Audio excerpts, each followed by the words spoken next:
पुनानो अर्षति सहस्रधारो अत्यविः वायोरिन्द्रस्य निष्कृतम् पवमानमवस्य वो विप्रमभिप्रगायत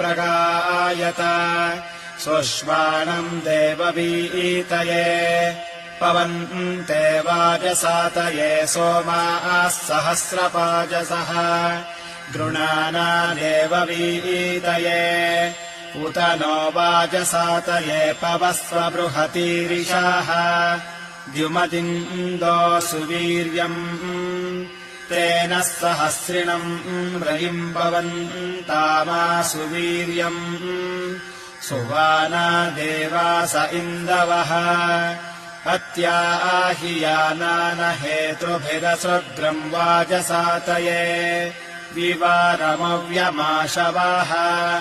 ಯಾಕಿನ್ನ ರಥನ ಎಳಿತಾ ಇಲ್ಲ? ಗರುಡ ಬಂದು ತೇರ್ ಸುತ್ತ ಪ್ರದಕ್ಷಿಣೆ ಹಾಕ್ದೆ ಎಷ್ಟೇ ಜನ ಬಂದ್ ಎಳಿಲಿ ಅದು ಹೋಗಲ್ಲ. ಅಲ್ಲಿ ನೋಡು.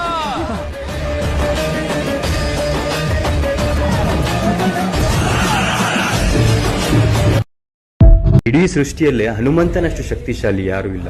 ಆ ಸೂರ್ಯನನ್ನೇ ನುಂಗುವಂತ ಶಕ್ತಿ, ಬ್ರಹ್ಮನ ಬ್ರಹ್ಮಾಸ್ತ್ರವನ್ನ ಚದುರಿಸುವಂತಹ ಶಕ್ತಿ, ಸುದರ್ಶನ ಚಕ್ರವನ್ನ ಎದುರಿಸುವಂತಹ ಶಕ್ತಿ ಹನುಮಂತನಿಗಿತ್ತು. ಆದರೂ ಹನುಮಂತ ಎಲ್ಲಿ ದೊಡ್ಡವರಾಗಬೇಕು ಅಲ್ಲಿ ದೊಡ್ಡವರಾಗ್ತಾರೆ, ಎಲ್ಲಿ ಸಣ್ಣವರಾಗಬೇಕು ಅಲ್ಲಿ ಸಣ್ಣವರಾಗಿದ್ಬಿಡ್ತಾರೆ. ಅಯ್ಯೋ ನಾನು ಬಹಳ ಶಕ್ತಿವಂತ, ನಾನು ಯಾಕೆ ಸಣ್ಣವನಾಗಬೇಕು ಅನ್ನುವಂಥ ಅಹಂಕಾರ ಹನುಮಾನ್ಜಿಗಿಲ್ಲ. ಅದಕ್ಕೆ ಭಕ್ತರು ಹನುಮಂತನನ್ನ ಅಷ್ಟೊಂದು ಪ್ರೀತಿ